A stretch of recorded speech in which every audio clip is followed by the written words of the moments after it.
Management accounting ఈ one day ఎలా ఎఫెక్టివ్గా ఎలా ప్రిపేర్ అవ్వాలనేది నేను ఎక్స్ప్లెయిన్ చేస్తానమ్మా. మీకు ఏదైనా ఓన్ మెథడాలజీ ఉంటే దాని ప్రకారం ఫాలో అవ్వండి.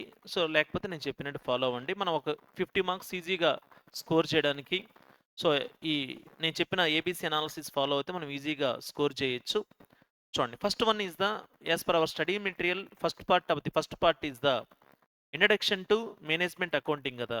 సో అది వదిలేసేయండి, మీరు ప్రిపేర్ అవ్వకపోయినా పెద్ద ప్రాబ్లం ఏమీ ఉండదు, అది వదిలేసేయండి. మనకి ఎందుకంటే థియరీ క్వశ్చన్స్ ఫైనల్ ఎగ్జామినేషన్ రాయాల్సిన నెసెసిటీ లేదు, ఎందుకంటే మనకు చాయిస్ 2 క్వశ్చన్స్ చాయిస్ ఉంటాయి కాబట్టి దాంట్లో వెళ్ళిపోతుంది.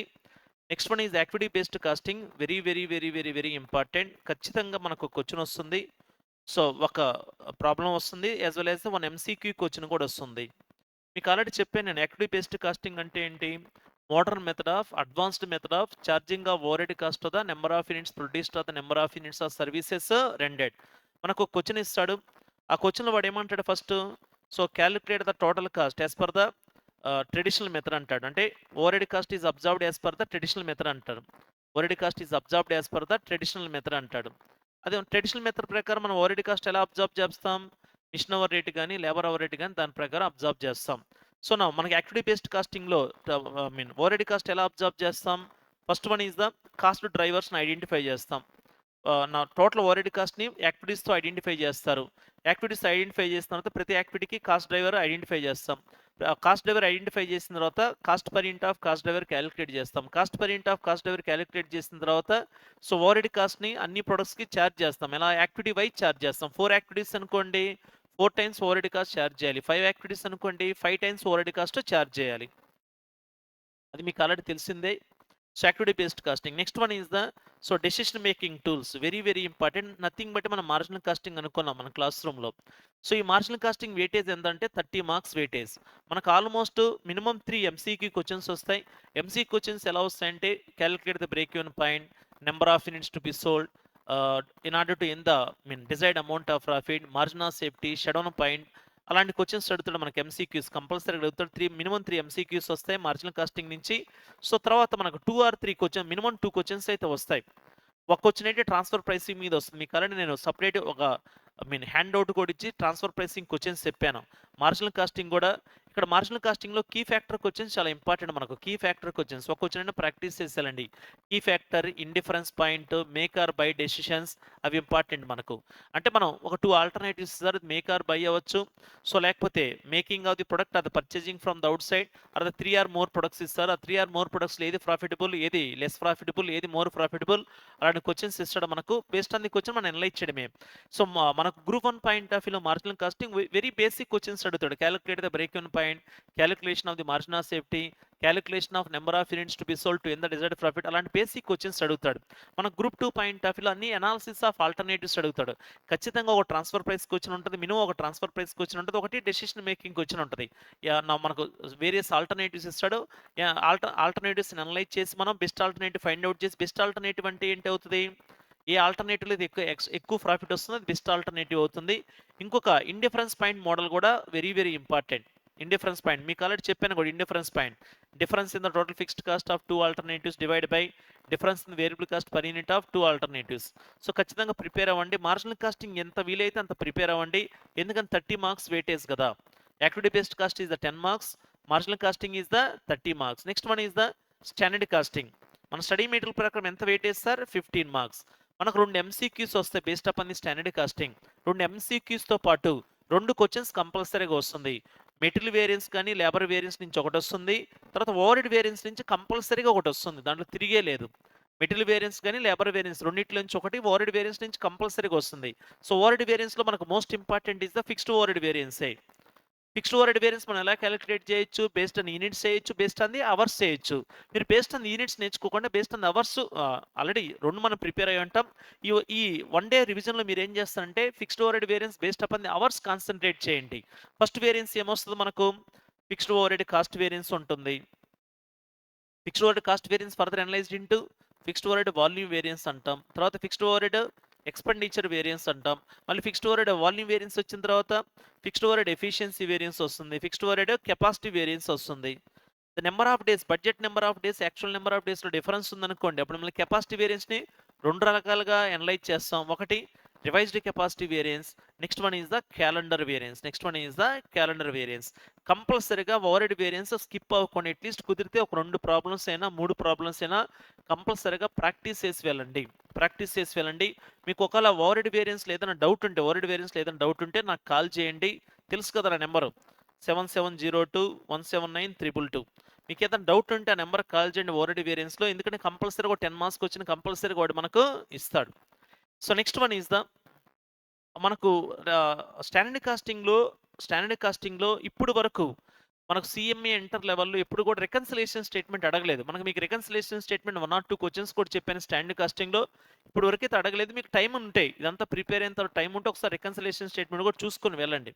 Next one is the budgetary control. As per study material ప్రకారం weightage is the 15 marks is the weightage. అంటే నాకు తెలిసి 1 ఆర్ 2 ఎంసీక్యూస్ ఇస్తాడు. తర్వాత 1 క్వెషన్ కంపల్సరీగా ఇస్తాడు. సో మోస్ట్ ఆఫ్ ది కేసెస్‌లో ప్రిపరేషన్ ఆఫ్ ఫ్లెక్సిబుల్ బడ్జెట్ ఇస్తాడు. The various capacity levels. మనకు ఫ్లెక్సిబుల్ బడ్జెట్ ఫార్మాట్ ఏంటి? సో ఇలా తీసుకొని మనము పర్టిక్యులర్స్ 50% కెపాసిటీ, 60% కెపాసిటీ, 70% కెపాసిటీ అలా తీసుకుంటాం మనం. తర్వాత సేల్స్ వాల్యూ రాస్తాం. రెండోది వేరియబుల్ కాస్ట్ రాస్తాం. మూడోది ఫిక్స్డ్ కాస్ట్ రాస్తాం. నాలుగోది ప్రాఫిట్ ఆర్ లాస్ ఎలా వస్తుంది? Sales minus variable cost minus fixed cost. మనకు ఫ్లెక్సిబుల్ బడ్జెట్ ప్రిపేర్ చేసేటప్పుడు కొన్ని సార్లు వాడు ఏం చేస్తాడంటే సెమీ వేరియబుల్ కాస్ట్ ఇస్తాడు. 2 లెవెల్స్ ఆఫ్ ప్రొడక్షన్ దగ్గర. ఆ సెమీ వేరియబుల్ కాస్ట్ మనం ఏం చేయాలి? సెగ్రిగేట్ చేయాలి. వేరియబుల్ కాస్ట్‌గా, ఫిక్స్డ్ కాస్ట్‌గా సెగ్రిగేట్ చేయాలి. మీకు ఆల్రెడీ తెలుసు కూడా. Variable cost per unit formula నేను నోట్స్‌లో కూడా చెప్పాను. ఫార్ములా ఏంటి? Difference between the total semi variable cost of 2 volumes of production divided by difference between the 2 volumes of production. ఖచ్చితంగా ఆ ఫార్ములా కూడా చూసుకో ఒకవేళ సెమీ వేరియబుల్ కాస్ట్ ఇచ్చినట్టయితే ఎలా మనం ఆ సెమీ వేరియబుల్ కాస్ట్‌ని వేరియబుల్ కాస్ట్‌గా, ఫిక్స్డ్ కాస్ట్‌గా సెగ్రిగేట్ చేయాలి. అది కూడా ఆ ప్రొసీజర్ కూడా మనం డిస్కస్ చేసాం. కంపల్సరీగా చూసుకొని వెళ్ళండి. Next one is the divisional performance measurement. Divisional performance measurement అంటే total organisation is divide into 3 or 4 డివిజన్స్‌గా డివైడ్ చేస్తాడు. సపోజ్ మనం టాటా మోటార్స్ కంపెనీ ఎగ్జాంపుల్ తీసుకున్నాం అనుకోండి. డివిజన్స్‌గా అంటే first product is the Nexon product. Second product is the Tiago product. Third product is the maybe Punch division. ఇలా divide చేసాడనుకోండి. ఈ 3 డివిజన్స్‌లో ఏ డివిజన్ యొక్క పెర్ఫార్మెన్స్ బాగుంది? ఏ డివిజన్ యొక్క పెర్ఫార్మెన్స్ ఎక్కువుంది? ఏ డివిజన్ యొక్క పెర్ఫార్మెన్స్ తక్కువుంది? కనుక్కునే చాప్టర్‌నే ఏమంటారు? డివిజనల్ పెర్ఫార్మెన్స్ మెజర్‌మెంట్ అంటారు. మనం ఈ 3 డివిజన్స్ యొక్క పెర్ఫార్మెన్స్ ఎలా మెజర్ చేస్తాం మనము? మనకు చాలా టెక్నిక్స్ ఉంటాయి. ఎలా మెజర్ చేయొచ్చు మనము? First one is the residual income కనుక్కుంటాం. లేకపోతే ఆర్ఓఐ కనుక్కుంటాం. మన ఎగ్జామినేషన్ వాడు క్వెషన్ నుంచి ఏం అంటాడు సార్? ఈ 3 డివిజన్స్, 2 డివిజన్స్, 3 డివిజన్స్, 4 డివిజన్స్ యొక్క రెసిడ్యూయల్ ఇన్కమ్ కనుక్కోండి. రెసిడ్యూయల్ ఇన్కమ్ అంటే ఏంటి? Operating profit minus cost of capital కదా! కాస్ట్ ఆఫ్ క్యాపిటల్ ఎలా వస్తుంది? Total amount of capital into weighted average cost of capital. So return on investment formula ఏంటి? Operating profit divide by amount of investment in the assets. మనకు 3 or 4 divisions information ఇచ్చి residual income కనుక్కోండి, return on investment కనుక్కోండి అంటాడు. లేకపోతే EVA కనుక్కోమంటాడు. Economic value added అంటాడు. Economic value added formula ఏంటి? Net profit after tax. Minus net profit after tax minus C into K కదా! సి అంటే amount of capital employed. K అంటే కాస్ట్ ఆఫ్ క్యాపిటల్. ఈ మూడిట్లో ఏదో ఒకటి కనుక్కోమంటాడు. మనకు 5 మార్క్స్‌కి వచ్చినా గానీ, 7 మార్క్స్‌కి వచ్చినా గానీ అడుగుతాడు అక్కడ. తర్వాత మనకు డివిజనల్ పెర్ఫార్మెన్స్ మెజర్‌మెంట్‌లో ఇంకో కాన్సెప్ట్ కూడా ఉంటది. ఏంటది? Finding out the learning curve based concept. మనకు లెర్నింగ్ కర్వ్ కాన్సెప్ట్‌లో 2 కాన్సెప్ట్స్ ఉంటాయి. ఒకటి డబులింగ్ అప్రోచ్ కాన్సెప్ట్ ఉంటది. ఇంకొకటి ఈక్వేషన్ కాన్సెప్ట్ ఉంటది కదా! Doubling approach concept, equation concept ఉంటది. ఈక్వేషన్ కాన్సెప్ట్ ఫార్ములా ఏంటి? y a into x power b. మీకు ఆల్రెడీ తెలిసిందే. ఖచ్చితంగా లెర్నింగ్ కర్వ్ ఒకటిస్తాడు. 3 ఆర్ 4 డివిజన్స్ ఇన్ఫర్మేషన్ ఇచ్చి రెసిడ్యూయల్ ఇన్కమ్ గానీ, రిటర్న్ ఆన్ ఇన్వెస్ట్మెంట్ గానీ, ఈవీఏ గానీ క్యాలిక్యులేట్ చేయమంటాడు. లేకపోతే వాడేమంటాడు? లెర్నింగ్ కర్వ్ కాన్సెప్ట్ ప్రాబ్లమ్ ఇదొక క్వెషన్ ఇస్తాడు. ఈ మూడిట్లో ఏదో ఒకటి ఫైండ్ ఔట్ చేయమని అదొక 7 ఆర్ 6 మార్క్స్ క్వెషన్ ఇస్తాడు. లెర్నింగ్ కర్వ్ బేస్డ్ కూడా అదొక 6 మార్క్స్ క్వెషన్ ఇస్తాడు. కంపల్సరీగా ఈ 2 ప్రిపేర్ అయ్యి వెళ్ళండి. Next one is the responsibility accounting. ఆ థియరీ బేస్డ్‌కి వచ్చిన అవసరం లేదు మనకది. మీకు టైం ఉంటే చదువుకోండి. నోట్స్ కూడా అంతా రాపిచ్చాను. Responsibility centres are divide into expense centre, తర్వాత ప్రాఫిట్ సెంటర్, ఇన్వెస్ట్‌మెంట్ సెంటర్ అలా. సో, రెస్పాన్సిబిలిటీ సెంటర్స్ ఉంటాయి. మీకు definition of responsibility centre, types of the responsibility centres అంతా నోట్స్ ఇచ్చాను. కుదిరితే ఒకసారి చూసుకొని ఎళ్ళండి. అది మనకు థియరీకి వచ్చిన ఇస్తాడు కాబట్టి ఎనీవే మన థియరీకి వచ్చిన చాయిస్‌లో వదిలేస్తారు కాబట్టి. So, now least priority responsibility account revision కోసం లీస్ట్ ప్రియారిటీ ఇవ్వండి. Next one is the decision theory. Next one is the decision theory concept. మనకు డెసిషన్ థియరీ కాన్సెప్ట్‌లో మొత్తం 3 ఉంటాయి. ఒకటి డెసిషన్స్ విత్ ద సర్టెనిటీ,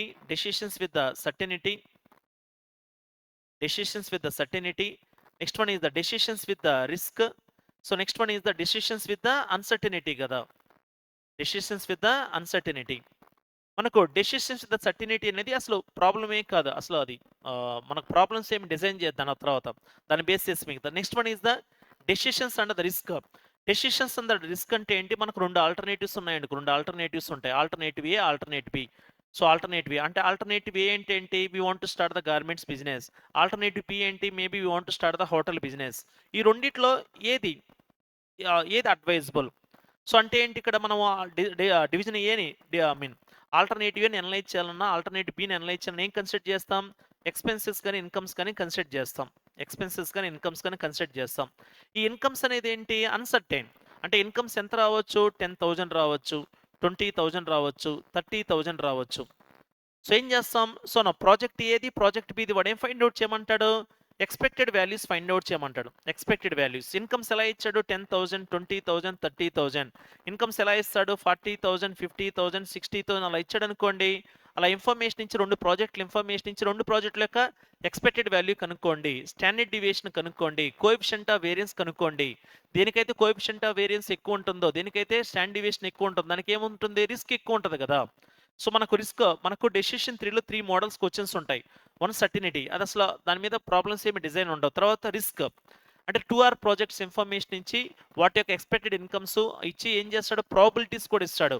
ఆ ఎక్స్‌పెక్టెడ్ ఇన్‌కమ్స్, ఆ ప్రాబబిలిటీస్ కన్సిడర్ చేసి మనం ఏం కనుక్కుంటాం? ఎక్స్‌పెక్టెడ్ వాల్యూస్ బేస్ చేసుకొని standard deviation, coefficient of variance కనుక్కుంటాం.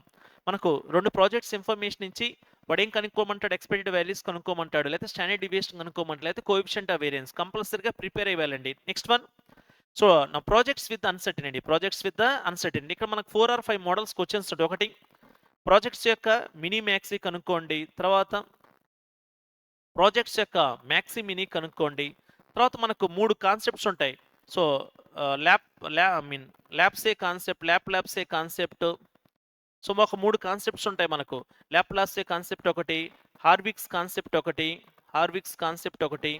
So, ఇలా ఒక 5 కాన్సెప్ట్స్ ఉంటాయి. ఈ 5 కాన్సెప్ట్స్ కూడా కంపల్సరీగా ప్రిపేర్ అయ్యి వెళ్ళండి. సో, ఖచ్చితంగా మనకు డెసిషన్ 3లో 3 మోడల్స్ క్వెషన్స్ ఉంటాయి. ఒకటి సర్టెనిటీ అని, ఇంకొకటి రిస్క్ అని, ఇంకొకటి అన్‌సర్టెనిటీ అని. రిస్క్‌లో మనకేం చేస్తాడు వాడు ఎక్స్‌పెక్టెడ్ వాల్యూస్ కానీ, స్టాండర్డ్ డీవియేషన్ కానీ, కోఎఫిషియంట్ ఆఫ్ వేరియన్స్ కానీ కనుక్కోమంటాడు. అన్‌సర్టెనిటీ కాన్సెప్ట్‌లో మినీ మ్యాక్స్ గాని, మ్యాక్స్ మినీ గాని, ల్యాప్సే కాన్సెప్ట్ గాని, హార్విక్ కాన్సెప్ట్ గాని కనుక్కోమన్నాడు. కంపల్సరీగా ఈ డెసిషన్ 3లో కంపల్సరీగా ఈ లాస్ట్ 2 ప్రిపేర్ అయ్యాలండి.